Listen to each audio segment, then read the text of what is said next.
All right, here we go. This is how to edit a multicam footage from the Ultimate Frisbee rig that I have. Here we are in davinci-resolve 15, and I'll just make a new project. Test project. And we'll go to the media tab. I'll go find the raw footage that I copied off of the cameras, and I'll create a new bin here. I'll call it Classic because that's the tournament this is from, and I'll make a new bin for each camera,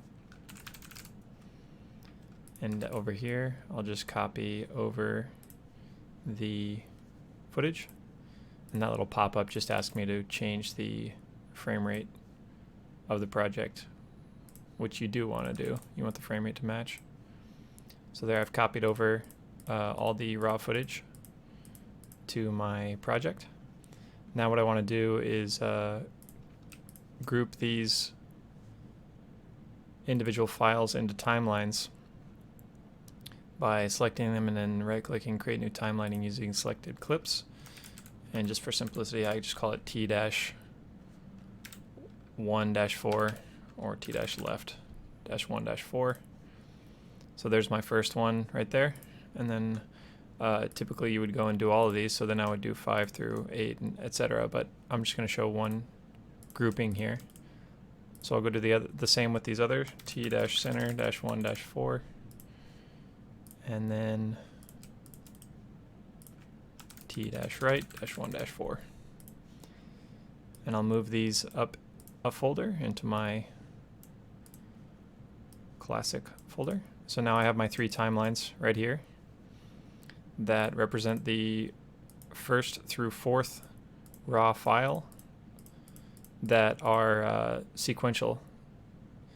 You notice that the camera splits them into 10-minute intervals. That's why we have to do this. And then the last one, I turned the camera off manually, so it's only 4 minutes and 52 seconds long.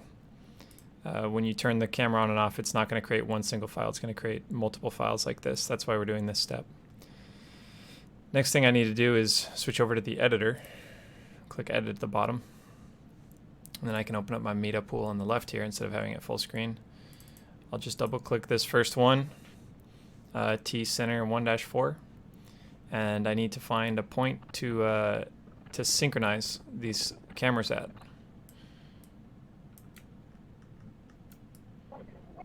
And you can see that pretty much every time I start the camera, I do a clap to synchronize that. And I'm just selecting with the cursor here the approximate location, and then I'm using the arrow keys to get to the exact frame. You can see the frame right there, right when my hands come together. And then the hotkey here to clip or to blade is B or Control B. I use Control B because it does automatically and keeps the cursor, and then I select this, delete that. So now my center timeline is done and it's synchronized. So next I'll go to the left one, zoom in a little bit, find that clap, find the exact frame right there where my hands come together, cut that, delete it, go to the next one, zoom in, find the clap, ignore the crazy person on the right. There it is right there. So now my 3 clips all start at the exact same moment, exact same frame. So now I want to create a multicam clip, and to make that a little bit easier, I'm going to go change the metadata of these timelines, and do that by selecting it, going over here to metadata, opening up that tab, dropping down to shot and scene, and then changing this angle field. And I want these to be from left to right. So center will be 2. So I'll type in 2-center. For the left one, I'll type in 1-left. And for the right one, I'll type in 3-right.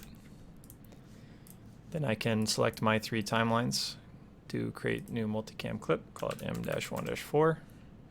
Use the metadata as the angle name that I just inputted. Create that. And then I can right click that, create new timeline, call that TM-1-4. And so now I'm ready to edit. And I can do that by pulling up tm-1-4 in my editor. I can close my media pool. I don't need that anymore. I do need to uncheck single viewer mode, go over to this other viewer, and drop down here to Multicam so that our multicam editing features work. Then I can go back to single viewer mode. I don't need that anymore. Next, I would make sure that you have some hotkeys set up. Here they are under Multicam Cut, right here, 1, 2, and 3, and Multicam Switch, 1, 2, and 3. These are really important to make editing a little bit easier. And what those do is, you can see here, if I press my hotkey number 2, it'll switch to the center view, and press 3, it'll switch to the right view. Press 1, it'll switch back to the first view. And then, importantly, if I press Shift 2, it will switch and cut. So I was on the first view here, and you see if I play, it'll cut to the second view right there, just because I pressed Shift 2 right there. And then I can press Shift 3 right here, and it'll create a new cut to the third view right there. So if we watch this all the way through, I'm in the first view, Shift 2, now I'm in the second view, I press Shift 3, now I'm in the third view.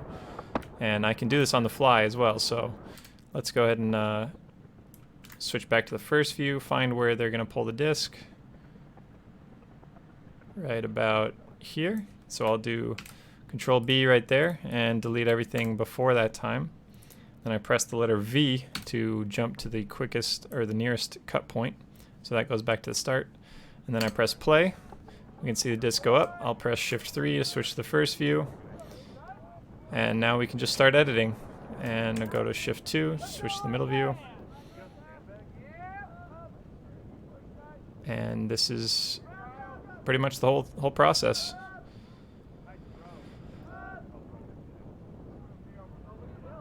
Not much going on here, so we're just staying in the second view. We can switch to the first view here now.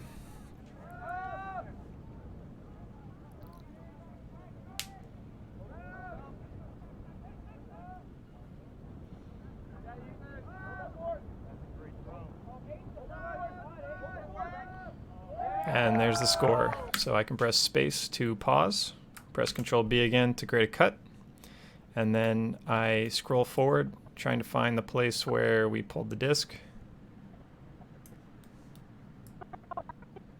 which is right about here.